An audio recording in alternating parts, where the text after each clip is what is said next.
नमस्कार दोस्तों, आज की इस वीडियो पे आप सभी का स्वागत है। तो दोस्तों आज की इस वीडियो में हम जानने वाले हैं कि हमें अक्टूबर के महीने में कौन सी चुनिंदा सब्जी लगानी चाहिए और सब्जी लगाकर हमें अच्छे से अच्छा आगे चलकर मंडी भाव मिल पाए। सब्जी वर्गीय फसल हम दोस्तों लगाते लेते हैं, लेकिन हमें अच्छे से अच्छा मंडी भाव नहीं मिल पाता और हम हमारी सब्जी वर्गीय फसलों को अच्छा ग्रो नहीं कर पाते। तो ऐसी कौन सी चुनिंदा फसलें हैं जो कि हमें अक्टूबर के महीने में लगानी चाहिए और आगे चलकर हम उसे अच्छे से अच्छा प्रॉफिट ले पाए, साथ ही उसे ग्रो करने में कोई दिक्कत भी ना हो। तो दोस्तों ऐसी ही है, आज मैं आपको कुछ सब्जियां बताने वाला हूं जो कि आप अक्टूबर के महीने में लगाकर आगे चलकर अच्छे से अच्छा प्रॉफिट ले पाए। तो दोस्तों आज की इस वीडियो में मैं आपको कौन सी सब्जी लगानी है ये भी बताऊंगा, साथ ही उसकी विधि क्या होती है बारे में आज का ये वीडियो पूरा डिटेल में आपको मैं जानकारी देने वाला हूँ आज की इस वीडियो में।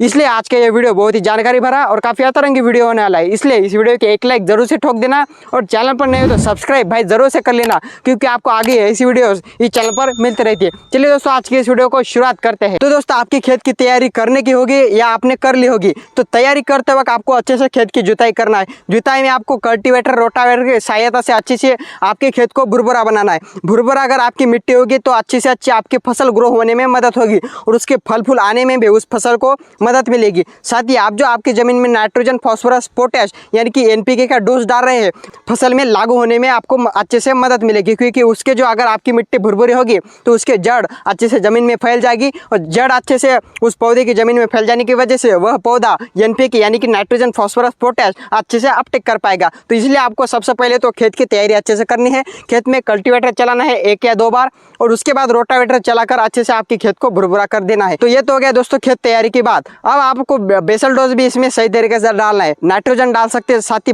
फास्फोरस में आप दानेदार डाल सकते हैं, साथ ही पोटैश भी आपके खेत में आप डाल सकते हैं। तो इस तरीके से आपको बेसल डोज डालना होगा। और कुछ आपके जमीन में अगर माइक्रोन्यूट्रिएंट्स की डिफिशियंसी भी हो तो उस टाइम आप 5 या 10 किलो अच्छी कंपनी का माइक्रोन्यूट्रिएंट्स भी डाल सकते हैं। तो माइक्रोन्यूट्रिएंट्स अगर आप डालेंगे तो आपका पौधा हरा भरा रहने में भी मदद होगा। एनपीके प्लस माइक्रोन्यूट्रिएंट्स ये आप आपके जमीन में डाल सकते हैं। तो ये तो हो गया दोस्तों बेसल डोज की बात और आपके खेत भी पूरी तरीके से तैयार हो गए। अब हम जानते हैं कि हमें कौन सी चुनिंदा सब्जी लगानी चाहिए अक्टूबर के महीने में, खासकर ऐसी कौन सी चुनिंदा सब्जी है जो कि हमें लगाकर अच्छे से हम उसकी ग्रोथ भी कर पाए, साथ ही मंडी भाव भी अच्छे से अच्छा हमें मिल पाए। तो चलिए दोस्तों जानते हैं कि सबसे पहले हमें सबसे पहली प्रायोरिटी पर कौन सी सब्जी लगाना चाहिए। तो चलिए दोस्तों इसके बारे में जानते हैं। तो दोस्तों सबसे पहले जानते हैं कि सबसे पहली प्रायोरिटी पर यानी कि फर्स्ट नंबर की प्रायोरिटी पर हमें कौन सी सब्जी लगानी चाहिए। तो दोस्तों इसके ऊपर आप लगा सकते हैं भिंडी, क्योंकि भिंडी जो है भाई अगर आप इस अक्टूबर के महीने में लगाएंगे, अक्टूबर क्या प्रथम सप्ताह, सेकंड सप्ताह या लास्ट वीक तक, अक्टूबर के लास्ट तक आप भिंडी की बिजाई आपके खेत में कर सकते हैं। आप अगर इस अक्टूबर के महीने में भिंडी की बिजाई करेंगे, पूरे अक्टूबर में आप भिंडी की बिजाई कर सकते हो। अगर आप इस अक्टूबर के महीने में भिंडी की बिजाई करेंगे तो आपको जर्मिनेशन में कुछ प्रॉब्लम नहीं आएगी भाई, क्योंकि अच्छे से अच्छा इसके जर्मिनेशन में आपको कोई प्रॉब्लम नहीं आएगी। अच्छी से अच्छी इस भिंडी की जर्मिनेशन होगी अगर आप अक्टूबर के महीने में भिंडी लगाई तो। और दोस्तों आप भिंडी इस अक्टूबर के महीने में लगाएंगे तो आपको आगे चलकर भिंडी का जो रेट है ना वह सबसे ज्यादा देखने को मिलेगा, यानी कि ज्यादा से ज्यादा आपको भिंडी का रेट मिलने की संभावना होती है अगर आप इस अक्टूबर के महीने में भिंडी लगाए तो। और इसकी जो ग्रोथ होती है ना भाई, ये भी आपको अच्छे से अच्छी देखने को मिलेगी। आप अगर अक्टूबर के महीने में भिंडी की खेती करेंगे तो आगे चलकर इसकी ग्रोथ भी अच्छी होगी, साथ ही इसका जर्मिनेशन में भी कुछ प्रॉब्लम नहीं आएगी और आपको जो मंडी भाव है ना भाई वो भी अच्छे से अच्छा देखने को मिलेगा। इसलिए आप फर्स्ट नंबर की प्रायोरिटी पर इस अक्टूबर के महीने में भिंडी की बिजाई कर सकते हो और आगे चलकर अच्छा से अच्छा प्रॉफिट दोस्तों कमा सकते हो। तो दोस्तों ये तो हो गई भिंडी की बात। अब हम जानते हैं दूसरी नंबर की प्रायोरिटी पर हमें कौन सी सब्जी लगाना चाहिए। तो दूसरे नंबर पर हम ऐसी सब्जी जानते हैं दोस्तों जो कि आपको कम से कम दिनों में अच्छे से अच्छा प्रॉफिट दे और खासकर दोस्तों कम जगह में, अगर आपके पास आधा या 1 एकड़ खेती अगर आप करना चाहते हैं, यानी कि आप कम खेती में अच्छे से अच्छा प्रॉफिट कमाना चाहते हैं, तो ये जो सब्जी है ये आपके लिए बेस्ट रहने वाली है। तो यह कौन सी सब्जी है और ये जो सब्जी है ना दोस्तों ये आपको जल्दी से जल्दी तो प्रॉफिट देंगे, यानी कि 30 या 40 दिनों में आप इसे मंडी में लेके जाके अच्छे से अच्छा मंडी भाव भी पा सकते हो। दोस्तों यह जो सब्जी वर्गीय फसल है ना ये आपको कम जगह में दमदार पैसा देने वाली ये फसल है। तो चलिए जानते हैं कौन सी फसल है। तो दोस्तों यह सब्जी है हरी मेथी, क्योंकि दोस्तों हरी मेथी जो है इसको लोग खाने में बहुत ही पसंद करते हैं और आप अगर इस अक्टूबर के महीने में हरी मेथी की खेती करेंगे तो आगे चलकर भाई आपको अच्छे से अच्छा उसका रेट देखने को मिलेगा और कम जगह में दोस्तों यह अच्छे से अच्छा प्रॉफिट देने वाली सब्जी। साथ ही दोस्तों यह कम दिनों में तैयार हो जाती है, इससे लेकर 40 दिनों में आपकी हरी मेथी पूरी तरीके से तैयार हो जाएगी और उसके बाद आप इसे मार्केट में ले जाकर अच्छे से अच्छा मंडी भाव पा सकते हैं। तो आप दूसरे नंबर की प्रायोरिटी पर हरी मेथी की खेती कर आगे चलकर दोस्तों दमदार पैसा कमा सकते हैं। तो दोस्तों इसके बाद हम जानते हैं तीसरी नंबर की सब्जी। आपको अगर लंबे समय की सब्जी चाहिए, यानी कि लंबी समय तक वो हमें उत्पादन देते रहे, साथ ही हमें एक बार लगाकर लंबे समय तक उससे उत्पादन निकाल पाए और उत्पादन भी भाई बहुकाल यानी कि ज्यादा से ज्यादा निकाल पाए, ऐसी कौन सी सब्जी है यह अब हम तीसरे नंबर पर जानते हैं। तो यह सब्जी है दोस्तों बैंगन, क्योंकि आप अगर दोस्तों इस अक्टूबर के महीने में आप अगर बैंगन की खेती करेंगे तो भाई आपको आगे चलकर अच्छे से अच्छा रेट देखने को मिलेगा। और यह जो बैंगन की क्रॉप है ना, यह ज़्यादा से ज़्यादा यानी कि लंबे ड्यूरेशन तक आपको उत्पादन देते रहेंगे, यानी कि लंबे समय तक यह उत्पादन देने वाली फसल है। 10 महीने से लेकर 11 महीने तक आप इसको जितना लंबा चाहिए इतना लंबा खींच सकते हैं, लेकिन आपको मैनेजमेंट जो है ना भाई वो बेस्ट करना होगा। अगर आपको मैनेजमेंट का जो पूरी डिटेल में ब्रिंजल फार्मिंग की वीडियो चाहिए तो हमारे चैनल पर आप चेक कर सकते हैं। साथ ही यह वीडियो हो जाने के बाद मैं आपको वो वीडियो दे दूंगा। लेकिन आपको ब्रिंजल फार्मिंग में स्प्रे जो होता है ना वो टाइम टू टाइम करना पड़ेगा। खाद का जो शेड्यूल होता है वह भी आपको अच्छा से अच्छा देना होगा, तब जाकर आप बैंगन की खेती अच्छी तरीके से कर सकते हैं और आगे चलकर दोस्तों अच्छा से अच्छा प्रॉफिट कमा सकते हैं। तो दोस्तों उसके बाद आप लगा सकते हैं मटर, हरी मटर है दोस्तों, आप लगा सकते हैं इस अक्टूबर के महीने में। अगर आप इस अक्टूबर के महीने में हरी मटर लगाएंगे तो आपको आगे चलकर अच्छा से अच्छा रेट भी मिलेगा। साथ ही जो इसकी जर्मिनेशन में होते हैं ना वो भी जर्मिनेशन बेस्ट होगी, यानी कि जर्मिनेशन में कुछ प्रॉब्लम नहीं आएगी और इसका जो रेट है वो भी आपको अच्छे से अच्छा देखने को मिलेगा। साथ ही आपको जो पौधे की ग्रोथ है ना वो भी आपको अच्छे से अच्छी देखने को मिलेगी। तो आप इस अक्टूबर के महीने में हरी मटर की भी बिजाई कर सकते हैं और आगे चलकर अच्छा से अच्छा दोस्तों प्रॉफिट कमा सकते हैं। लेकिन दोस्तों आपको जो हरी मटर में जो उगटा रोग होता है ना उसको आपको कंट्रोल करना पड़ेगा। ये उगटा रोग जो होता है ना वह हरी मटर में ज़्यादा से ज़्यादा हमें देखने को मिलता है, तो इस उगटा रोग को आपको कंट्रोल करना होगा। रोग को अगर आपने कंट्रोल कर लिया तो आप आगे चलकर अच्छा से अच्छा दोस्तों प्रॉफिट कमा सकते हैं। और उसके बाद दोस्तों आपको सीड भी इसमें बढ़िया लेना है, यानी कि सीड सिलेक्शन जो होता है ना वो बढ़िया तरीके से करना है, यानी कि अच्छे से अच्छा आप अगर सीड सिलेक्शन करेंगे तो आपको आगे चलकर मार्केट में भी कोई प्रॉब्लम नहीं आएगी और जो सीड यानी कि जो वेराइटीज आपके एरिया में अच्छे से ग्रो कर पाती है उसका उत्पादन भी ज़्यादा से ज़्यादा देखने को मिलता है, तो उसी वेराइटीज़ का आप चयन करें, इसकी वजह से कि आपको आगे चलकर कोई प्रॉब्लम ना आए और जर्मिनेशन भी उस वेराइटीज़ की बेस्ट हो और उत्पादन भी आपको ज़्यादा से ज़्यादा देखने को। और दोस्तों हरी मटर की खेती के लिए आपको गोबर का खाद भी आपके पास अगर अवेलेबल है तो 2 ट्रॉली से लेकर 3 ट्रॉली 1 एकड़ के हिसाब से आप आपके खेत में डाल सकते हैं। अगर आप गोबर का खाद डालेंगे तो आपके हरी मटर का उत्पादन जो है वो बढ़ने में मदद होगी। साथ ही इसमें आपको NPK भी डालना होगा, यानी कि nitrogen, phosphorus, potash, urea, DAP, potash, इन जैसे आदि जो खाद उर्वरक होते हैं ना वो भी आपको आपके खेत में डालना पड़ेगा। साथ ही गोबर का खाद भी आप आपके खेत में डाल सकते हैं। 3 या 4 टोरे आपके खेत में डालेंगे तो आपको आगे चलकर अच्छा से अच्छा उत्पादन भी देखने को मिलेगा। तो दोस्तों उसके बाद हम जानते हैं कि ऐसी और कौन सी सब्जी है जो कि हमें कम से कम दिनों में अच्छे से अच्छे यानी कि दमदार प्रॉफिट दे, तो इस सब्जी के बारे में अब हम जानने वाले। तो दोस्तों यह जो सब्जी है ना यह भी आपको 30 से लेकर 40 दिनों में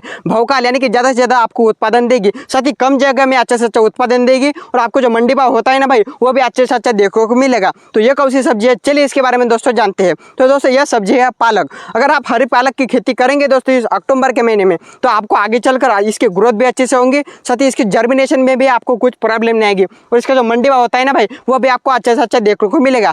तो आप इस अक्टूबर के महीने में हरी पालक की खेती कर दमदार दोस्तों आगे चलकर पैसा कमा सकते हैं। और दोस्तों आप इस हरी पालक की जो है वो कटाई 4 बार ले सकते हैं, यानी कि 4 बार आप इसे काट कर मंडी में ले जाकर अच्छे से अच्छा उत्पादन कमा सकते हैं। यानी कि आपकी पहली कटिंग होगी, दूसरी होगी, तीसरी होगी और चौथी भी होगी, तो 4 बार आप दोस्तों इसे काट सकते हैं और आपकी जो फर्स्ट हार्वेस्टिंग होती है ना वो आपको 30 या 40 दिनों में ही देखने को मिलेगी। तो इस तरीके से आप पालक की खेती भी इस अक्टूबर के महीने में दोस्तों कर सकते हैं और आगे चलकर अच्छा से अच्छा दोस्तों प्रॉफिट कमा सकते हैं। तो दोस्तों आप हरी पालक को 4 बार काट सकते हैं और आगे चलकर अच्छा अच्छा दोस्तों प्रॉफिट कमा सकते हैं। तो इस अक्टूबर के महीने में आप हरी पालक की भी खेती कर सकते हैं और आगे चलकर अच्छा अच्छा दोस्तों प्रॉफिट कमा सकते हैं। और दोस्तों इसको जो खर्च होता है ना वो भी आपको कम से कम आने वाला है, यानी कि दूसरे अगर आप सब्जी वर्गीय फसल लगाएंगे तो दूसरी सब्जी वर्गीय फसल की तुलना में इस हरी पालक को जो है वह खर्च कम आता है और जो उत्पादन है ना दोस्तों वो भी आपको अच्छे से अच्छा देखने को मिलता है। साथ ही आप 1 एकड़ में अच्छे से अच्छा पैसा कमा सकते हैं इस हरी पालक की खेती कर। तो दोस्तों इस हरी पालक की खेती में लागत कम है और जो आपको मुनाफा आने वाला है ना वो दमदार, यानी कि ज़्यादा से ज़्यादा आपको मुनाफा देखने को मिलता है।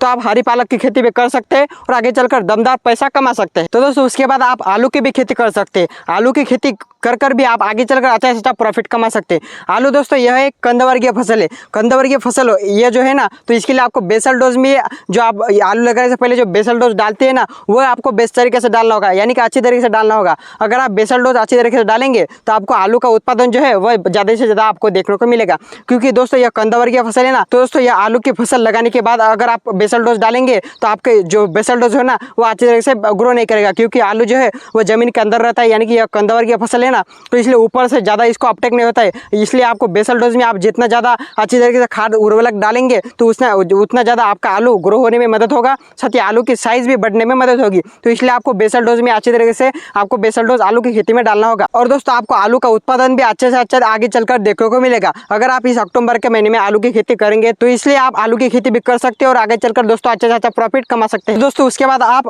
फूल गोभी की नर्सरी भी डाल सकते हैं। फूल गोभी आप इस फूल गोभी का प्लांटेशन भी इस पूरे अक्टूबर के महीने में कर सकते हैं। साथ ही आपको नर्सरी अगर बनानी हो तो नर्सरी भी आप इस अक्टूबर के महीने में बना सकते हैं। तो दोस्तों आपके पास अगर फूल गोभी की नर्सरी भी बनी हुई है, फूल गोभी की नर्सरी का आप प्लांटेशन भी आपके खेत में कर सकते हैं इस अक्टूबर के महीने में, और आगे चलकर आपको उत्पादन और रेट भी अच्छे से अच्छा देखने को मिलेगा। तो दोस्तों आपके पास अगर नर्सरी अवेलेबल है और आपकी नर्सरी बनी हुई है तो आप नर्सरी का ट्रांसप्लांट भी आपके खेत में कर सकते हैं इस अक्टूबर के महीने। तो दोस्तों उसके बाद आप लहसुन भी लगा सकते हैं। लहसुन लगाकर भी आप अच्छी तरीके से बढ़िया प्रॉफिट कमा सकते हैं। लेकिन लहसुन के लिए आपको खेत की तैयारी जो है वो बढ़िया तरीके से करनी होगी। खेत में आप कल्टीवेटर रोटावेटर चलाकर अच्छे से खेत की तैयारी कर उसके बाद ही लहसुन लगाए, यानी कि लहसुन की क्रॉप जो है वो आपको अच्छे से अच्छा आगे चलकर प्रॉफिट देने वाली है और लहसुन का जो रेट भी है तो आगे चलकर आपको मिलने वाला है। तो इसलिए आप लहसुन की भी खेती कर सकते हैं अच्छे से खेत की तैयारी कर तो लहसुन लगाकर भी आप दोस्तों आगे चलकर अच्छा से अच्छा प्रॉफिट जो है वो कमा सकते हैं। साथ ही मंडी भाव और आपको उत्पादन भी अच्छे से अच्छा आगे चलकर देखने को मिलेगा। इसलिए आप लहसुन की खेती भी इस अक्टूबर के महीने में कर सकते हैं। तो दोस्तों उसके बाद हम जानते हैं कि एक बेलवर्गीय फसल, तो बेलवर्गीय फसल में हमें कौन सी सब्जी लगाना चाहिए, यानी कि कौन सी बेलवर्गीय फसल लगाना चाहिए हमें अच्छे से अच्छा आगे चलकर प्रॉफिट मिले, साथ ही उसमें ग्रो करने में भी हमें मदद मिले। तो दोस्तों बेलवर्गीय फसल में आप लगा सकते हैं खीरा। खीरा जो है वो एक बेलवर्गीय फसल है और आपको खीरे का रेट भी जो है वो आगे चलकर अच्छे से अच्छा देखने को मिलता है। साथ ही इसके ग्रोथ में भी आपको कुछ प्रॉब्लम नहीं आने वाली है। तो खीरे में भी आप अच्छी तरह से बेसल डोज डाल लीजिए। बेड पर भी आप खीरा लगा सकते हैं और अच्छे से अच्छे तार बांस बाम्बू की बंदाई कर खीरे को जो है वो मचान के ऊपर चढ़ा सकते हैं और अच्छे से अच्छा आगे चलकर प्रॉफिट ले सकते हैं। तो आप खीरे की खेती भी अच्छे से अच्छे खेत की तैयारी कर अच्छे से बेसल डोज डालकर आप खीरे की खेती कर सकते हैं और आगे चलकर दोस्तों अच्छे से अच्छा प्रॉफिट ले सकते हैं। तो आप इस अक्टूबर के महीने में खीरे की खेती भी कर सकते हैं दोस्तों। और दोस्तों आप अगर इस अक्टूबर के महीने में खीरा लगाएंगे ना तो इसमें आगे चलकर बीमारी भी कम आने वाली है। तो दोस्तों अगर आप बीमारियां कम आएगी तो उसमें हमें स्प्रे भी कम करना पड़ेगा, यानी कि स्प्रे का खर्चा भी हमारा बच जाएगा। तो इसलिए इस अक्टूबर के महीने आप अगर खीरे की खेती करेंगे तो आपको इसमें बीमारियां कम से कम देखने को मिलेगी। तो दोस्तों उसके बाद हम जानते हैं कि और कौन सी ऐसी सब्जी है जो कि हमें कम दिनों में अच्छे से अच्छा प्रॉफिट दे, साथ ही उससे जो हमारा खर्च होता है ना, यानी कि लागत, वो लागत कम आए और हम आगे चलकर अच्छे से अच्छे उत्पादन ले पाए। ऐसी कौन सी सब्जी है यह हम जानते हैं दोस्तों, और कम जगह में अच्छे से अच्छा हमें दमदार प्रॉफिट दे के जाए, साथ ही मंडी में भी कुछ प्रॉब्लम नहीं, यानी कि मंडी भाव जो है वो हमें अच्छे से अच्छा मिले, साथ ही ग्रोथ में भी उसे कुछ प्रॉब्लम नहीं आए। तो चलिए जानते हैं यह कौन सी सब्जी है। तो दोस्तों यह सब्जी है धनिया। तो धनिया अगर आप लगाएंगे ना तो आगे चलकर दोस्तों आपको अच्छा से अच्छा रेट देखने को मिलेगा। अगर आप इस अक्टूबर के महीने में धनिया की खेती करेंगे तो अगर आप इस अक्टूबर के महीने में धनिया की खेती करेंगे तो आपको आगे चलकर दोस्तों अच्छा से अच्छा प्रॉफिट देखने को मिलेगा। और धनिया जो है वह कम समय में आपको अच्छे से अच्छा प्रॉफिट देने वाली है सब्जी है, यानी कि 30 दिनों से लेकर 40 दिनों में या इसका उत्पादन जो है वह चालू हो जाता है, यानी कि इसको कट कर आप मार्केट में ले जाकर अच्छे से अच्छा मंडी भाव पा सकते हैं। तो आप धनिया की खेती भी कर आगे चलकर अच्छा अच्छा दोस्तों प्रॉफिट कमा सकते हैं। तो आप अगर धनिया लगाएंगे ना तो धनिया का भी आपको सीड सिलेक्शन, यानी कि बीज का जो चुनाव होता है ना वो अच्छी तरह से करना होता है। अगर आप बीज का चुनाव अच्छे से करेंगे तो आपको आगे चलकर जर्मिनेशन में कुछ प्रॉब्लम भी नहीं आएगी। और इस धनिया को भी आपको बेसल डोज शुरुआत में ही अच्छे से अच्छा डाल देना है, यानी कि नाइट्रोजन फास्फोरस पोटैश ये आपको शुरुआती अवस्था में अच्छे से अच्छा डाल देना है, क्योंकि यह कम ड्यूरेशन वाली फसल है ना, यानी कि 30 दिनों से लेकर 40 दिनों में आपको इसका हार्वेस्टिंग मिलने वाला है। तो इसलिए आपको शुरुआत में यानी कि बेसल डोज में अच्छे से अच्छा इसमें आपको यानी कि मैनेजमेंट करना है, यानी कि बेसल डोज अच्छे तरीके से डालना है। दोस्तों धनिया में मैं आपको अच्छे से अच्छे ग्रोथ के लिए एक स्प्रे भी बता देता हूँ कि धनिया की अच्छे से अच्छे ग्रोथ करने के लिए हमें कौन सा स्प्रे करना चाहिए। तो दोस्तों जब आपका धनिया 15 दिन से लेकर 20 दिन का हो जाता है तो उस वक्त आपको एक स्प्रे लेना है। इस वक्त अगर आप एक स्प्रे लेंगे ना तो आपका धनिया अच्छे से अच्छा ग्रीन रहने में मदद होगा, यानी कि हरा भरा धनिया रहने में आपका मदद होगा। साथ ही जल्दी आपकी इसका हार्वेस्टिंग आएगी और आगे चलकर जल्दी अगर आपकी हार्वेस्टिंग आए तो आप आगे चलकर अच्छे से अच्छा दोस्तों मंडी भाव पा सकते हैं। तो चले जानते हैं कि कौन सा स्प्रे हमें इसके लिए करना चाहिए। तो दोस्तों स्प्रे में आपको लेना है, इसमें जो फंगस आता है तो अगर आपके धनिया के खेत में फंगस आया तो उसकी ग्रोथ जो है वो स्टॉप हो जाती है और फंगस जनिक बीमारियां हमारे धनिया की खेती को लग जाती है। तो फंगस ना आए इसके लिए हमें कौन सा स्प्रे लेना चाहिए। साथ ही दमदार ग्रोथ, यानी कि धनिया के अच्छे से दमदार ग्रोथ के लिए भी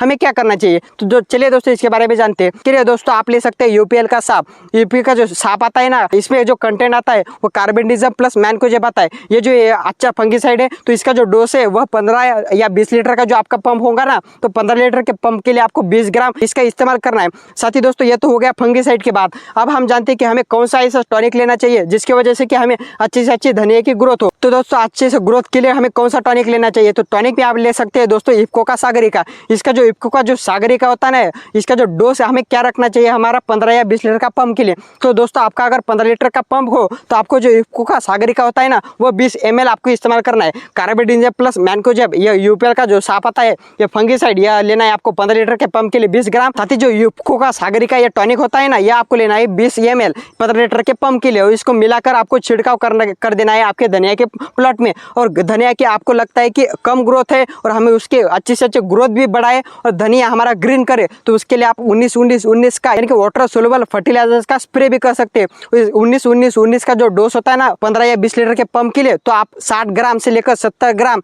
आपके 15 या 20 लीटर के पंप के लिए इसका इस्तेमाल कर सकते हैं। तो ये तो हो गए दोस्तों स्प्रे के बाद, यानी कि अच्छे से हम धनिया की ग्रोथ कैसे करें तो इसके बाद। तो दोस्तों उसके बाद आप चप्पन टिंडे की भी खेती कर सकते हैं। चप्पन टिंडे में लेकिन आपको बेसल डोज सही तरीके से डालना होगा। यह भी कम ड्यूरेशन वाली फसल है, यानी कि इसका जो हार्वेस्टिंग होता है ना वो आपको कम दिनों में देखने को मिलता है, तो इसलिए आपको इसमें बेसल डोज सही तरीके से डालना होगा। बेसल डोज में आप NPK डाल सकते हैं, प्लस आपको माइक्रोन्यूट्रिएंट्स भी डाल सकते हैं 5 या 10 किलो अच्छी कंपनी का। तो इस समय आप चप्पन टिंडे की बिजाई भी कर सकते हैं इस अक्टूबर के महीने में, और आगे चलकर दोस्तों आपको मंडी भाव जो है ना वो अच्छे से अच्छे देखने को मिलेगा। साथ ही आपकी ग्रोथ भी जो है ना वह अच्छी तरीके से होंगी। तो इस तरीके से आप चप्पन टिंडे की खेती भी कर सकते हैं दोस्तों, और आगे चलकर अच्छा से अच्छा प्रॉफिट कमा सकते हैं। तो दोस्तों उसके बाद हम जानते हैं कि हमें नर्सरी इस अक्टूबर के महीने में कौन सी सब्जी की डालना चाहिए, अक्टूबर के महीने में हमें कौन सी नर्सरी डालना चाहिए। तो चलिए दोस्तों इसके बारे में हम जानते हैं। तो दोस्तों इसमें आप नर्सरी जो है वह शिमला मिर्च की डाल सकते हैं। शिमला मिर्च की अगर आप इस अक्टूबर के महीने में नर्सरी डालेंगे तो उसके बाद आप इसका अगर आगे ट्रांसप्लांट जो है वो आपके खेत में कर सकते हैं। शिमला मिर्च की भी नर्सरी डाल सकते हैं, और जो हरी मिर्च होती है ना हमारी तीखी वाली,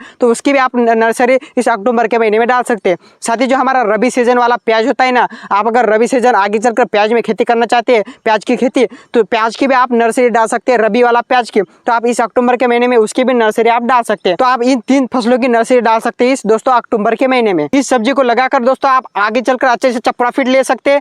मंडी भाव भी आपको अच्छे से अच्छा देखने को मिलेगा, साथ ही आपको ग्रो करने में भी कोई दिक्कत नहीं आएगी। तो दोस्तों ये तो मैंने आपको बताई कुछ चुनिंदा सब्जियां। आपको अगर आज के वीडियो पसंद आए तो वीडियो को एक लाइक जरूर से ठोक देना। साथ ही चैनल पर नए तो सब्सक्राइब जरूर से कर लेना, क्योंकि आपको आगे ही ऐसी वीडियो इस चैनल पर मिलते रहती है। दोस्तों मिलते हैं एक नई वीडियो के साथ, तब तक के लिए जय जवान जय किसान, धन्यवाद।